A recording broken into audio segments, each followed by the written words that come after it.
talk, and I know it's really hard when we're in stuff, but the minute we just find the piece of the thread and we try to go back and trace it, honestly, it cracks us open. And this is why one of my questions is, can trauma be transformative?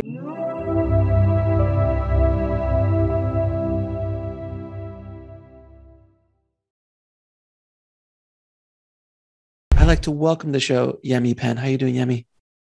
I'm wonderful. Thank you so much for having me, Alex. Thank you so much for coming on the show. I am excited to talk to you. Not excited to talk to you about trauma, but I'm hoping that this conversation can help people listening deal with trauma, identify trauma. It took me many years to identify my own personal trauma. I had to write a book about it, and we could talk about that later. And the effects that it had on almost 20 years of my life, all of those kind of things. And I hope that going through your journey can help some people. So I wanted to ask you first and foremost, how did you start your spiritual journey, your journey dealing with this, identifying it and dealing with it? Yeah, I think there were, what's the word? There were like crumbs. There were things that I was doing. Breadcrumbs. Yeah, there you go. There were breadcrumbs, kind of like awakenings, awareness, but I wouldn't have known. So I would have been in my late teens. I was at university. And that was when I started to, form relationships, especially sexual relationships with partners. But I found myself wanting to talk about a particular trauma that had happened to me, which now I go back and think it would have felt potentially bizarre to my partners because it was just potentially the biggest romance killer. So when I go back, I think breadcrumbs, that was it. I was reaching, seeking out, but had no idea who it was I needed to speak to. The real kind of big thing of, okay, you need to do something about it was when I relocated to Australia about 8 years ago. And I was going through a divorce. And I just thought, Yemi, you're broken. Like, I literally started to see myself as a broken individual, something I'd never felt before. And then someone just advised me, okay, go see a therapist. That wasn't necessarily spiritual, but that opened me up to a different paradigm. And from there, I was almost attending every personal development just to figure out who the hell I was and which layer was overpowering another layer. And that was the beginning of the journey. And was it it basically was stuck in your subconscious and it wasn't really conscious because you had you had a memory obviously of the trauma. And if you don't mind, can you talk a little bit about the trauma that we're discussing, and then we can figure out what happened, because I understand my traumas and completely subconscious. And I'm assuming it was like that for you as well. It was. So and like we said earlier before we came on, everybody's experienced some level of trauma. You might not want to call it that. It's a distressing or disturbing event. But the one that I kind of figure has played a big role in how I show up in the world is a memory I have of around 7, 8 years old, where my uncle, so this was a family member, abused his sexual power to be precise, over me. And I've started to say that in a more palatable way because it's hard. It brings you back. I mean, I'm conscious of trying to protect my own energy. And as I speak more about this, I'm able to soothe my body to say that I'm no longer 7-year-old Yemi. However, I still do mourn with her because of the loss. And there's a part of me that mourns with other young girls and boys that still go through that type of trauma. But for me, it was being overpowered. It was being taken advantage of. It was major sexual repression. And at some point, if we're open to, I just had my first sex therapy session last week, which was huge. But, I'm almost 40. And that's how long it's taken for me to even go and look under that rock. So that was the particular trauma that happened to me that really has been the catalyst for the work I'm doing now. And on a subconscious level, I mean, you obviously have a memory of the trauma, but yet didn't the subconscious, because the mind is such a powerful thing. It is your best friend and your worst enemy all at the same time. Correct. It is built to protect you. And so it's trying to avoid any pain for you.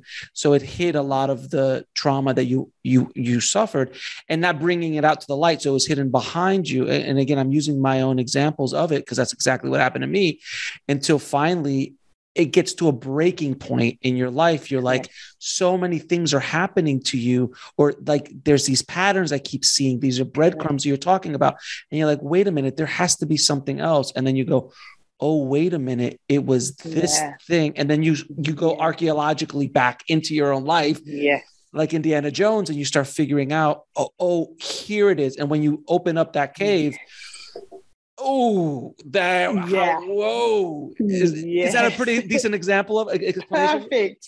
You know what? You took me on a movie. Like my whole mind was with you, especially with the Indiana Jones. That is exactly it. And that can span over decades. Some people think that might happen in a couple of weeks. We are talking decades. So mine definitely was suppressed. It was in the subconscious, which is just below ground. But obviously there was some memories, I think, on my pre-conscious, which I've just found out is really just that bit where something happened and you've heard a few other people speak about it, and it might be trauma, but you're not sure because you're alive, you're breathing, you don't have any broken bones. So you don't really put it into the conscious. But the smack I had was when I found out that particular uncle was looking after another little girl in the family. And that was when everything went, like, literally, if you could hear cars crashing, that's what was happening in my mind and my heart. And the sad thing now is that still didn't create the response I had yearned for. And that was when I realized, okay, this is something we hide. This is why it's in my subconscious. Because when I came out wanting to speak about it, it literally was everybody just going on about their daily life and this happens. And it still happens today. And of course we put it in our subconscious because, like you said, I was trying to protect myself. How was I going to operate if this was going to be the thing on my mind? And now I'm just creating healthy ways to do that. And there's when you have a trauma, a deep trauma like that, depending on how devastating that trauma is, there's layers upon layers of protection. Like, again, if we go into a movie, you're talking about walls and guards and weapons, and it's layers upon layers of defenses.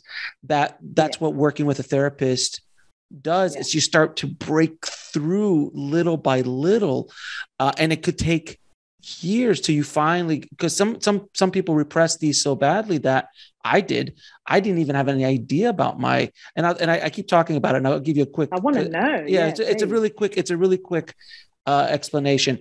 I've been in the film industry for many years, and when I was 26, I got caught up with a ex-gangster who wanted to make a movie of his life. And for a year of my life, I was stuck in this abusive relationship with this person who basically threatened my life on a daily basis. It was like going to work with Joe Pesci from Goodfellas. Like one day he's the most funniest and happiest, and my God, this is great, to a split second, I'm going to kill you. I'll hit you over the head with a shovel and dump you in the back. And being 26, young, fairly green about life, I was really not a very worldly person at that age. I had no defenses for it. So it wasn't a physical abuse, but the verbal and mental abuse that I took completely derailed my entire career for 17 years, where I was even afraid of even making a feature film, which was my goal in life. My dream was to make a movie. And every time I would get down close to it, I would sabotage myself subconsciously, or I would bring in the wrong people subconsciously, and nothing. And I kept saying, why am I not getting through this? Like, I have the talent, I have more talent than most, have more experience than most. So I can objectively see that I can do this job. Why am I not doing it? And I found out only after I decided to write a book about it. That's when that exploration happened. And I was just like, it all came rushing out of me. And again, for people listening, it wasn't 17 years that I was thinking about this. Like, oh God, this guy did, I call my gangster Jimmy. So again, it's not like Jimmy is like, oh, what did he do? It defines my life. None of that. I barely thought about it after 2 or 3 years of very deep depression I went into after that. But after I got back out of it, I barely ever thought about it, rarely ever thought about it. And even then, it was still impacting you. Oh, completely. No, it was basically, it had the hands on the steering wheel. So it was controlling me subconsciously on the way I moved, because this is the weird thing about it with me, was that on the conscious level, everything I did was about trying to make a movie, trying to follow that dream, trying to do everything. But the backseat driver was completely derailing me without me knowing it for almost 2 decades. So it was such a revelation when I finally realized what had happened, and I started writing this book. Someone said, you got to write this book. So I did. And as I started to go back into, like, I literally had notebooks full of notes because I said, one day I'll do something with this story. It's just too insane. And by the way, when I was with this gangster, I also was being flown out to Hollywood, and I met the biggest movie stars in the world. And I was, the most powerful people in Hollywood. I was at the Chateau Marmont and the Ivy and all these amazing places. And I'm in Hollywood, and I have a whole chapter how I met Batman, one of the actors who played Batman, and all this. So can you imagine the dichotomy that I had to deal with, which is my life is being threatened on a daily basis, and I'm being verbally abused and beaten down psychologically. And yet I'm so close to my dream that I'm literally a foot away from the person who can make my movie come true, which is what contrasting worlds. That sounds like a split complete existence. And imagine that for a year of that. So it wasn't just like a little event. It was a year of that. So that trauma that I went through when I started writing the book and going back into the archives, the defenses started to break down, and things started, the light wanted to come out, and it started to boom, boom. And then all of a sudden I would realize that I would literally have to skip chapters of the book while I was writing it, because I knew where I had to go emotionally to do. I would cry while I wrote it. And after the book was done, the first draft, I'll never forget it. When I wrote the final words of the first draft, it was gone. It was gone. I just let go of it. So you just needed to get it out. Apparently that's all I needed to do, because once I had let the story out, there was no going back. And then shortly thereafter, I made my first movie. Shortly thereafter, I did other things. And all these things started to open up for me, but that was my trauma. So hopefully people listening can understand, it was very traumatic to me. And it was, and again, because, I'm a Latino man. So it's like, be a man about it. Don't worry. He didn't do anything. It's like all this kind of stuff. So a lot of that cultural stuff was on top of me as well. So I didn't really, especially 20 years ago, you don't really think about verbal or mental abuse the same way. Not having any impact. It's just like, Alex, These conversations are so important, and I truly believe that your listeners, and hopefully my listeners, or just all the listeners, they hear this, they can maybe understand the things that they don't realize is holding them back, because we have been told or not told that they can have deep impact. But let me tell you the gold in what I heard in what you just said. It's the fact that the minute you let it out, and I know it's different for everybody, that acknowledgement, it opens so many other things for you. That is, I say it in my TED talk, and I know it's really hard when we're in stuff, but the minute we just find the piece of the thread and we try to go back and trace it, honestly, it cracks us open. And this is why one of my questions is, can trauma be transformative? But I think I'm getting ahead of myself, so I'm gonna just hold fire till we get further down and go back to you. But thank you for sharing that. That moves me to hope. Yeah. And I hope people listening can really see that it was such a weird thing, because I was in the front, like, it's kind of like in the front seat. Everything I did in my entire life was dedicated to try to make this dream come true. Anybody ever listening, trying to get a book written, trying to get a movie made, trying to get the job, whatever that dream is for you, all things I did, everything, my entire existence was about making that dream come true. But yet the backseat driver, which is a much stronger driver than the front seat driver, completely derailed me and completely made me bring people in that weren't proper. I made mistakes that I shouldn't have been making. I started getting involved with people I shouldn't have been involved with again and again and again and again. And it was just like, until you, as you get older, you just go, what the hell is going on? Why can't I move forward when there's an obvious aspect of like, I can do this, or, if you have relationship issues, like something happened with you traumatically with a relationship and like all men are bad or all women are bad. And it's a subconscious thing. At a certain point, you're like, why do I keep picking the wrong person in my life? Correct. Why do I keep attracting that into my life? Why do I keep accepting that kind of behavior in my life? All of these things. And that was the thing that was so fascinating about me, because if I would have told you, I went off and I became a bread maker and I never really thought about making movies again. And then all of a sudden I'm like, oh, what I really want to do, and then 20 years later I come like, what I really wanted to do is make movies. And no, that's the really interesting part of my story, I think, is that my entire life was dedicated to this goal. And yet I was sabotaging myself subconsciously because of the traumatic event that happened. And only after I let it out through writing this book, it allowed me complete freedom of it. Now I talk about it as openly as you do about your trauma. It's the beast has been let out. He's not scary anymore to me. Before he was a scary beast because he was behind that wall, and those walls. Sometimes we've got to name it. Mine's is Jimmy. Mine's Jimmy. Yeah, mine's Jimmy. Mine's Jimmy. I have his face in my head as I'm talking to you right now. But by the way, for me, and this is going a little bit deeper, I have no ill will towards him. I've forgiven him because I cannot blame a scorpion for being a scorpion. I cannot blame a frog for being a frog. And he made me who I am today, better or worse.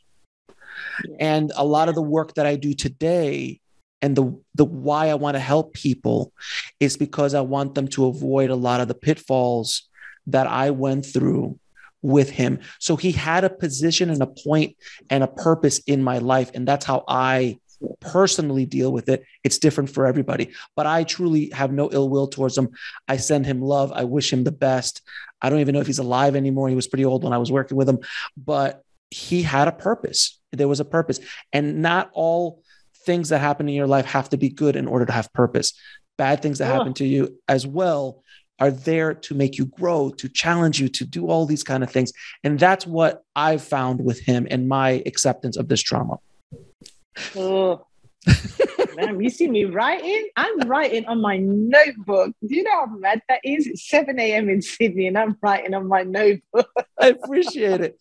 But so with your experience in traumas, there are different kinds of traumas. Can you talk a little bit about what those different types of traumas are? So I started doing documentaries, which is why I'm so intrigued with your film history as well, because telling my story through that creative form was really important. And I figured that's how I'd reach people. So I've been working with a lot of psychologists and non-traditional healers. But the way they've just put it is kind of complex and shock trauma. Like you can have lots of traumas in both of them. Mm-hmm. So complex trauma would potentially be what you went through, what I went through, people who are struggling with PTSD.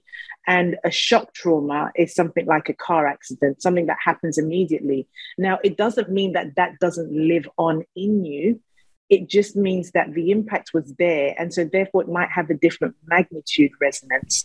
However, as a lot of us who follow trauma, there's this body of science that says the body keeps the score. So for those of us who have complex trauma, it might be little building until this massive implosion. But those with shock trauma, the body just holds on to it. And probably every loud bang they hear, they absolutely go wild and nuts and freak out because of that shock incident. So that's the best way that they've described it. But there's so much in it. So much so I'm doing a PhD on this at the moment because it's... I just don't understand how this phenomenon of trauma and the healing of it is not embedded in our society the same way eating is embedded or going to the doctors for a broken leg. We need to do more. So when you went through your exploration and Yeah. discovered what your trauma was. How did you begin to heal from that? Are there any techniques or tips that people can take with them to start beginning the healing? Because it won't happen overnight. So how do you deal with it? I think for me it was acknowledgement, but even just speaking to you now, I realized that acknowledgement isn't just saying to yourself, okay, this happened. That is one part, and it does without a shadow of a doubt give an element of freedom. It was actually speaking to my loved ones and trying to explain what happened and how it impacted me then from memory and how it continues to impact me. That was the acknowledgement that I'm not a wuss for saying it out loud a couple of decades later, that I'm not incomplete because it happened. The acknowledgement went deeper. So that was the first part of healing. Now I needed to do it differently. Not everybody needs to write a book like we have. Not everybody needs to do a movie. Everybody is different. But then, to be really honest, this is the second part. And I say this in my TED talk. Really, it was the awakening. I just realized that I needed to do a 360 turn on my blind spots. It couldn't just be the talking therapist I went to see. It couldn't just be the psychologist. Something was drawing me into different traditional methods of dealing. So I started to do things like Reiki, energetic healing. I became a crystal dreamer. And I'm an engineer, and I know it probably sounds like I'm trying to make excuses, but I'm trying to explain how, as an engineer, I use the other side of my brain. It can be very analytical. So for me to explore something different suggested that I was really curious about so much untapped modalities for healing being out there. And definitely the crystal dreaming helped a lot, because that took me back and gave me a bit more reasoning and understanding. What is that? I've never heard of crystal dreaming. Yeah, it's a gentleman who's in Australia. He founded it over 25 years ago. It's effectively using crystals, which obviously are taken from Mother Earth and have these amazing qualities and properties from all over the world. So we use specific crystals to kind of create a portal. And you just lay it on the floor like a mandala, and typically you lie down in it. And what it does is it opens your subconscious. Like you literally, your practitioner just asks you questions in a loving way, and you literally call in your guides, but you go deep into your subconscious, and you start actually telling stories that you potentially didn't even know existed, or some that you do remember. Truly powerful. And it's not the practitioner is the vessel. You are the one owning it. It does so much damage. But here's the thing, Alex, I think, and once again, and I'm really hoping, because I know we're having a conversation, I think these kind of dialogues is how we shift and we change the narrative around trauma. So I'm really hoping listeners are picking up. So what you just shared with me is something that's been in my mind, and I might not do it for a couple more years, is if that's the case, could we go and start doing a stock take on our kids? Because we know trauma happens to everybody. However, we're not going to be able to stop everything. Did our teachers know that by having a high class and a middle class and a low class would impact? But it does. Imagine if that was done slightly differently. Could you have been more of a badass much earlier in life? I don't know. Question mark. These are the things that I think about. But then I know we can't stop everything. So is it just part of life? It is. You can't look, I think this generation that is being raised right now, we are trying to stop everything. And I think it's a disservice. I think it's a disservice to this generation of kids, because the world ain't like that. The world isn't all about, participation trophies. That's not the world. Yeah. That's not the world we live in. So I think there has to be a balance with not going all the way trying to protect them from everything, because if you do that, then when the world comes and hits them, life is going to hit them. Can't stop it. Life is going to hit them. And when it does hit them, they're not going to be prepared. But it's so interesting too, on the way, even slight traumas. There was a moment where something happens on a playground when you're a kid, and that rewires you. Yes. And you're rewired from that point on. And now it takes decades for you to kind of change the wiring. That's what Tony Robbins does so well. It's like scratching the disc, because the record, the groove is in there, and the older you get, it's harder to reprogram, but it is subconscious programming. So you know what? Yes, you're absolutely. And just as you mentioned the rewiring, I remember. Did you get the chance to watch my first documentary? I saw bits and pieces of it. It was wonderful. Yeah. Okay. But one of the therapists in that, she's just now taking part in my third documentary. And something she says is, wouldn't it be great if we taught our kids to self-regulate? Meaning when something happens in the playground, they fall over, someone hits them, that they have this tool where they can stop and just check in with their body. Because apparently they say if you respond to a trauma within the first 6 hours, you can reduce the negative impact it has on you for the rest of your life. That's what we've got to start looking at. Isn't that interesting? How can we soothe our body and just check in and say, how did that make me feel? And just figure out ways. That's where our focus should be. So you discovered your truth. I discovered my truth. And when that truth comes out of what happened, when it's in the light, we can deal with it. But when it's in the darkness, we can't. It's a boogeyman. Is that right? Yeah. Is that your experience? Yeah. It is, absolutely. I mean, I heard it best once again from a coach through Tony Robbins, is you can't say goodbye to something you won't even say hello to. It's like, how can you? Like, that's the other thing. People wonder, why do we keep on having all these struggles? Because you won't even acknowledge. You will not even acknowledge something that is driving it. And sometimes you don't know, but you won't even look at it. Like, you just boogeyman hiding. Because again, we're trying to protect ourselves. Our minds are trying to protect ourselves, and it's just such a. It's so weird. I've seen people, I've seen relatives who've had trauma since they were kids, and I've watched their entire lives. They just keep repeating the mistake again and again and again, and you just go, why do they not learn that lesson? What is it? What's driving them to make these same mistakes again and again when they know they're mistakes, but yet they keep going back there? So what is that? And then again, I analyze my own life as well. Like, why did I keep doing this, or why do I keep doing that? And by no stretch of the imagination, I still have plenty of other little traumas within inside me that I'm still trying to figure out. We all do. Well, I don't think we'll ever all get rid of them, because there's micro ones, there's the paper cuts, and then there's the punches in the face. Yeah. I always tell people, don't worry about the punch in the face. It's the paper cuts that'll bleed you out. For real. And you won't even know you're bleeding. Oh, I keep on feeling Why do I feel fake? Because you got 400 paper cuts, but you're worried about the one stabbing. Like, so true. So true. Wow. So you come up with a concept that, do we choose the experience our trauma teaches us? Can you kind of dive into that a little bit? I had to modify that one. So when I did my first documentary, I remember speaking to the producer, and she said, typically when you do a documentary, you want to be answering a really pivotal question, and said, like, and it needs to be, and it just came to me just like a download. So my primary question was, did I choose my trauma? Because I had started to hear this notion, it was positive psychology of, was it something growth, transformative growth? Anyway, I can't remember exactly, post-traumatic growth, that was it. And so I started to think, if that is a thing, on some different realm, is there a possibility that I had a choice in my trauma? So I called my documentary, Did I Choose My Trauma? That got a couple of 100,000 views around the world, and a very small percentage, I thought there'll be more, were quite horrified. Why would you even ask such a question? Like, they were horrified by the question. The question was triggering in itself. And I always knew that I wasn't going to reach everybody, but that's why I very strategically made it about me. Did I choose it?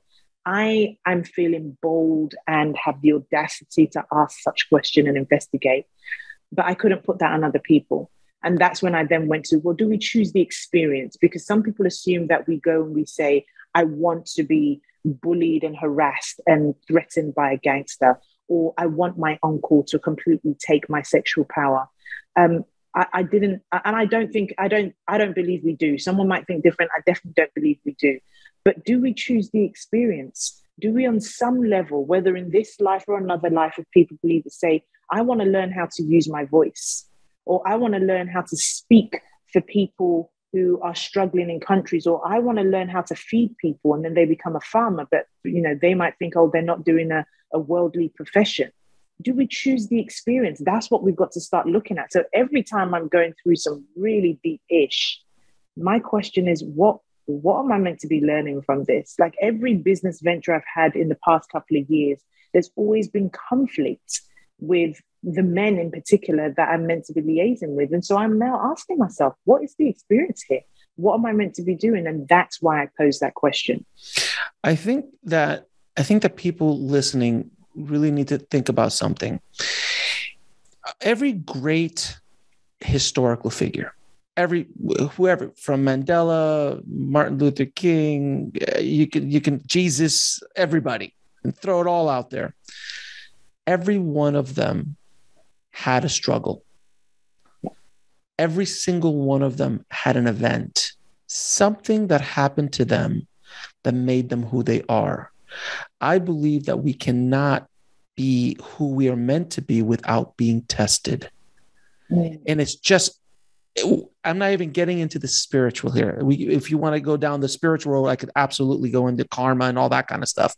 But if you look at it just as a pragmatic, using the engineering side of the mind, every great historical figure who accomplished great things, every single one of them had obstacles, had things that they had to overcome, and they were challenged. Some of them were traumatic events, like Steve Jobs was adopted. Yeah.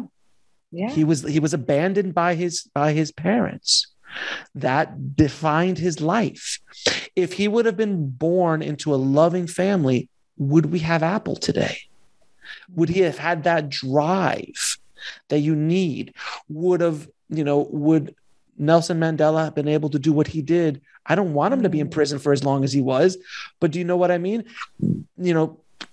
Does Buddha have his experiences, to become enlightened if he doesn't go through the multiple different ways he was trying to find enlightenment that were all wrong for him?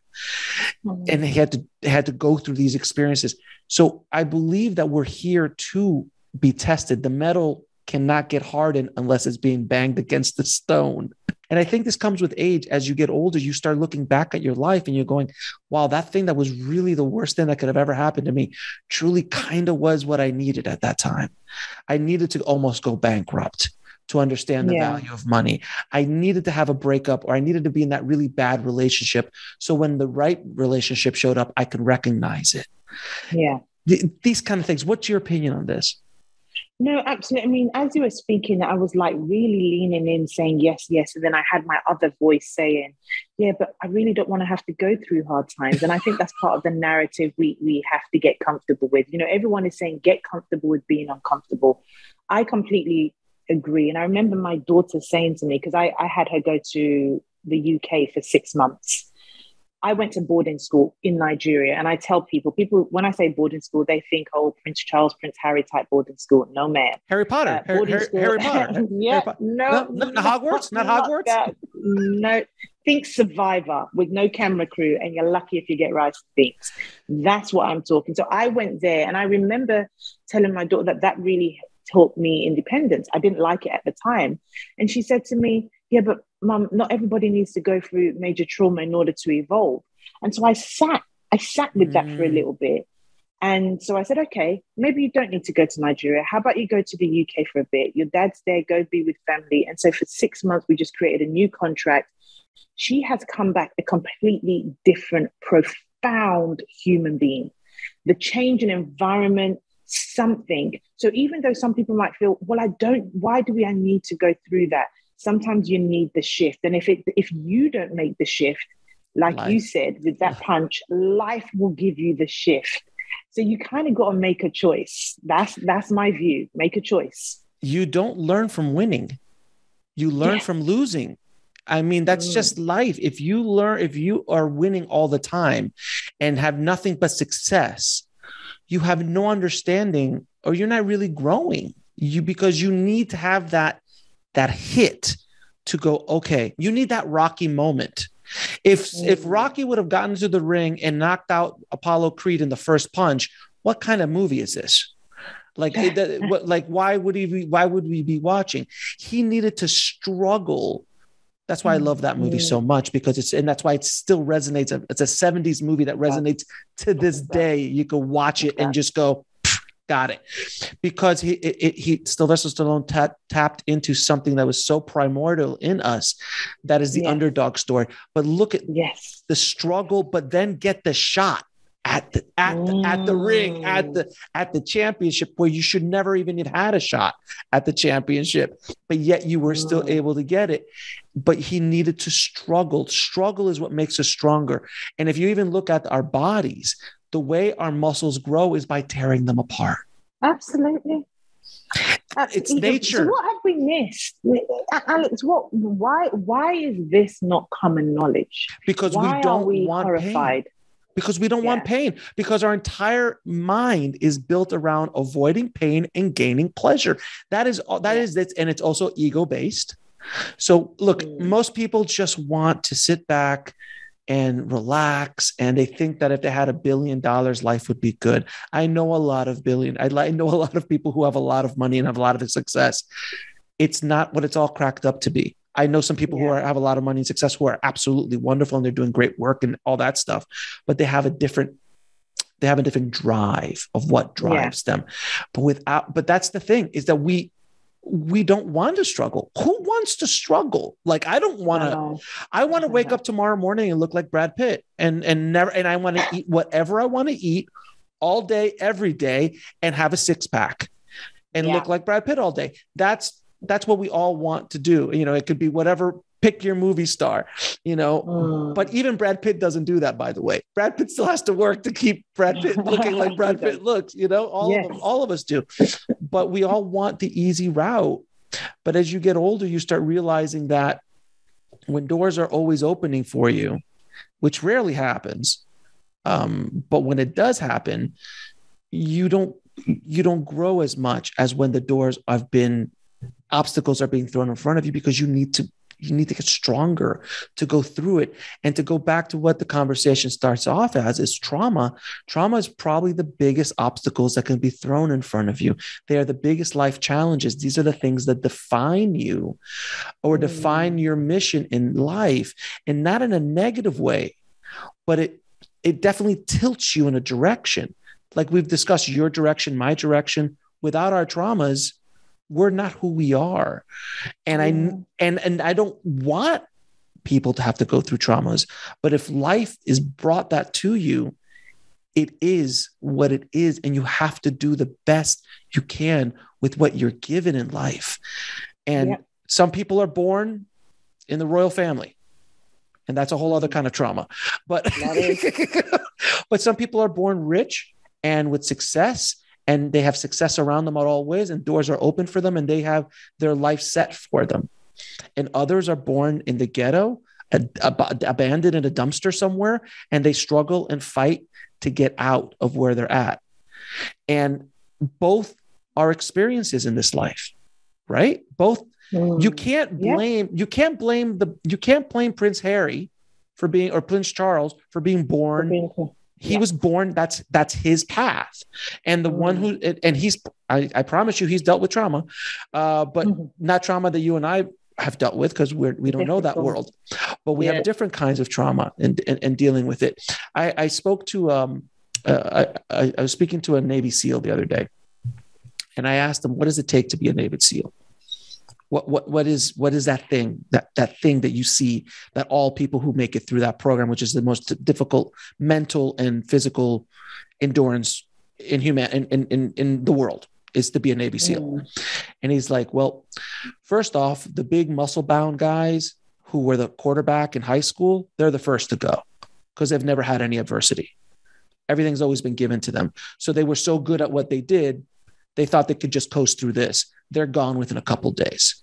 Then you've got the ego built out guys who are all tatted up and big muscle bound guys who think it's all ego. And they're like, I'm the toughest of the tough.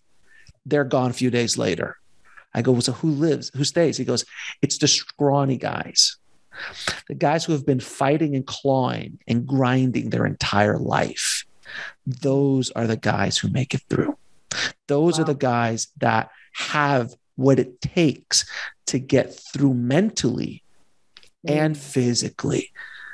And I was like, wow, isn't that amazing? So the one who's had the most trauma, the most obstacles, are the strongest and can survive that kind of that kind of trial, as opposed to the quarterback who's good looking, has gotten everything all his life and doors have swung open for him.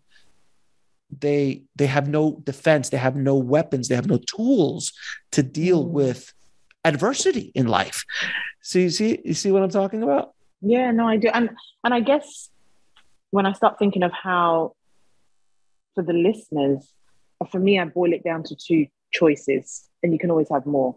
Do you choose to transform your trauma, or do you choose to transfer it? Yeah. We're not suggesting anything that happened to you is good. Just make the choice. You can sit in it and say, this happened to me, this is it. Just break it down, transform it or transfer it. And we do transfer it either generationally or to our loved ones. So when you find yourself hitting out at people, you are transferring it.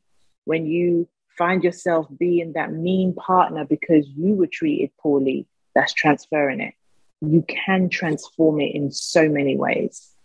That's the choice. Yeah. And oh my God, that's so powerful. You're absolutely right, because you do, that trauma gets passed on generationally. Yeah. It does get passed on. If you're not careful, you can pass on that anger or that abuse or that thing to your kids or to your partner when they come into your life, or to your business partners or to friendships, or every relationship in your world can be transformed by those things if you're not careful and really identify it. I heard a great saying the other day, which is the boiling water that softens the potato also hardens the egg. So it's the same boiling water. Oh, so good. So good. I heard that. I'm listening. As I heard that, I was just like, you know what? I'm going to use that all the time because it's such a powerful and profound statement. Because if we want to use the example of boiling water as trauma, you could either let it soften you to the point where you can't deal with anything else, or you can let it harden you and you can get stronger from it. But it's the same water. Yeah. That's the powerful part about it. It's just like, oof. Oof. I mean, can you see just how changing, like just a sentence with some truths, some facts can really get you thinking differently. And that's what I love about transformation work. That's what's completely changed my mind. That this introvert, this shy girl who felt her voice was taken away could actually speak on stages and do the work and start, because I started opening businesses the minute I started to acknowledge my trauma. Like, that's what I'm trying to say. And it's not just about the business or the money, because there have been failures in that as well. But it's actually just the freedom to do, like, honestly, it's the ultimate freedom. And it's the ultimate dance with fear that acknowledging my trauma has allowed me to do. My goodness, I want everyone to have that, everybody. And the transformation of your trauma into something positive into your life, because like we said earlier, it's not your choice per se. It is not your choice to have the trauma on you. It's not your choice to get into a car accident. It's not choice to get abused. It's not choice to be, abused by a gangster for a year while chasing your dream. All of these are not choices per se. But what you do with those traumas is, we have no control of our life, quote unquote. All we can do is control how we react to life. Yeah, I think, and when you go to bed thinking about something, you end up dreaming about it as well. Like, it literally seeps into your psyche and probably comes through your core, whether you want to call it law of attraction. And I know sometimes we've given things words that have, kind of woo-woo-fied it. But honestly, people need to lean in. And it's another reason why I don't fight as angry or as dirty as I used to, because I thought that was the only way you could get ahead. Because the energy it took to do that was way more, way destructive, took away from time with my kids. And I'm like, no, like, I don't even, now my answer is just no. If I'm having a disagreement, even with a business partner, it's just no, this is why. Like, I don't even have to go into all of it because it draws a lot. So I'm very intentional on what I put out. Sometimes it's hard but very intentional, because I know what I put out is going to come back to me, and I am tired. I'm exhausted again, slapped around by life. Life keeps slapping me around. The sledgehammer keeps showing up. So I just give everybody love, more love, take love genuinely, because it's what I want back. Now, there is a part of your story that's really intriguing, that you were at one point homeless. And then you got from homeless to this point. Can you talk to me about how you got to the point of being homeless? What brought you down to that point in your life? And then how did you overcome that to get to where you are today? Oh, definitely been gradual. The more I tell the story, the less of a big deal it feels, in a weird way. So the homelessness part was, I decided to do things differently, fell in love, tall, dark, handsome guy in the UK. And we just, because we were, 24, we thought we knew everything. 40, still no, nada. But really thought we knew everything, because that's what love would do. And our parents wanted us to get married, because we were going against the grain, we're going against the memo, as I call it. And it basically got to the point that my parents said, well, if you think you can do this, then you're going to need to hop on out. Because I just graduated from university and things weren't going too well with my then partner, to the point that I literally had nowhere to go, because parents had said move out. He didn't have a place. He was with his parents. And here I was, I think about 6 months pregnant, needing to go and literally register with the government. And I didn't even know what government help or housing was. Like, for me, I'd never had it. I'd got myself a job from the age of 12. It was a big deal. And I remember that first night waiting at the door somewhere close to midnight, because I wanted to be the first person in line so that I could be housed. And I was housed, and it was a halfway house where, people who are in between homes and, trying to get over drugs. And I wasn't ready. I wasn't ready for that. And that was a moment where, once again, a very different level of consciousness, nowhere near where I am today, was, okay, Yemi, this doesn't feel right. What do you need to do? And I think mentally I just thought, okay, I need to be on my, not grind, but I need to save me. No one's coming to save me. I need to save me. And that was when subconsciously I started applying for the roles. I started showing up at work more as a boss woman, more confident. And that then over time allowed me to start doing some ridiculous things, like living in Japan for a little while, and then going back to London, then coming to Australia. And then within a year, setting up my first company. It went a bit, but I needed to hit rock bottom, because that's contrast, right? Like, how do you know what you want? Unless you go. So let's dissect that for a second for everyone listening. You needed to go to that place in order to know that you don't belong there. If at that moment someone would have showed up, a guy on a white horse rode in and said, "Hey, come move with me into my mansion, and it's all going to be fine," and you wouldn't have learned that lesson. You wouldn't have had that drive. So again, that is a pain that you needed to go through in order to project you out into the path that you needed to go. But without that, you don't go down the path. And you start, and it's, as you, like you said, as we gotten older, we look back, and you can't see this at 24. You haven't lived long enough yet. Correct. Generally speaking. Yeah. But when you're getting into your 40s, 50s, and you start looking back, you start seeing patterns. You're like, oh, thank God I didn't have that happen to me. I really wanted that to happen. Thank God it didn't happen. Oh man, that thing was like the worst there. I felt so bad. I was devastated, but that moved me here. Oh, I got fired from that job. I thought it was the end of the world, but 3 days later, I got this other job, and then that projected me into opening up my own business. And these kind of things that, when you're in it, it's so hard to see, but in retrospect, you go, oh, okay.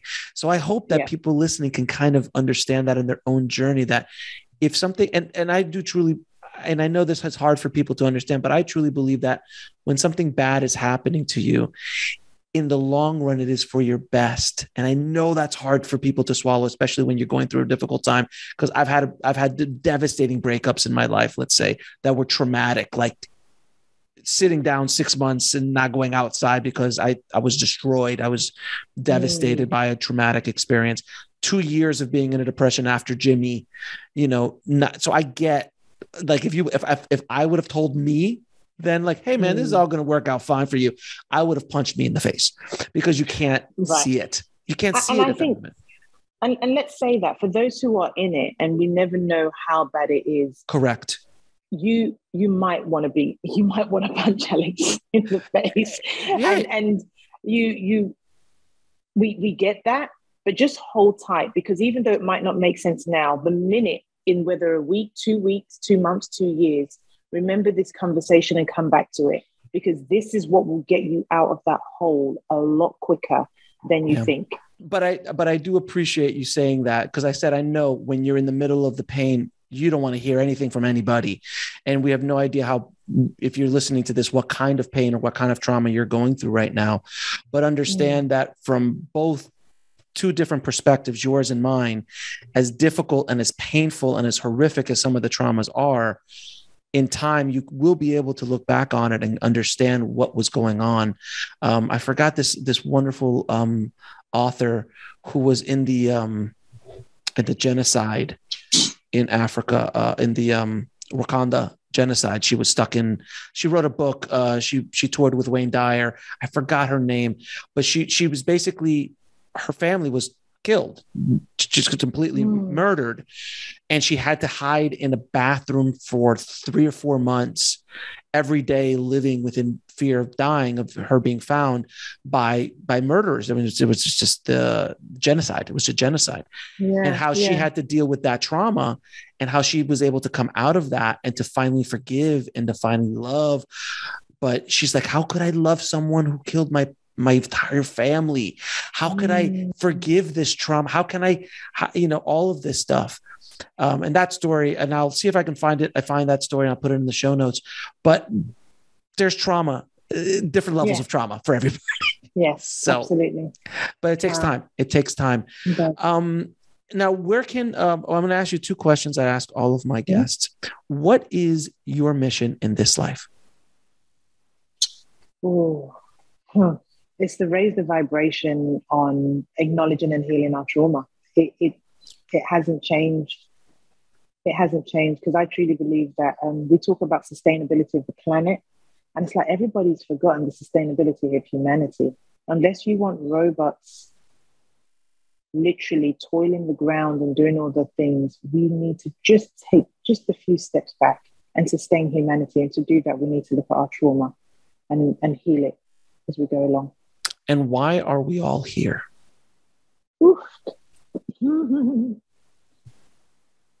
To remember who we are, which comes from love. That's why.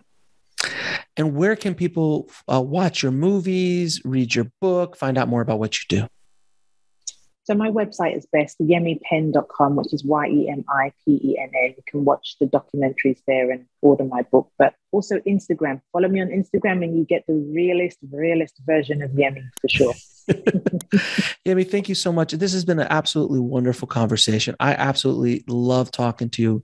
And I hope that our conversation is going to help some people listening out there. So thank you for the work you do. I really, truly appreciate you. Thank you for having me. Thanks for watching. Click on one of the videos below to continue your journey, and don't forget to subscribe.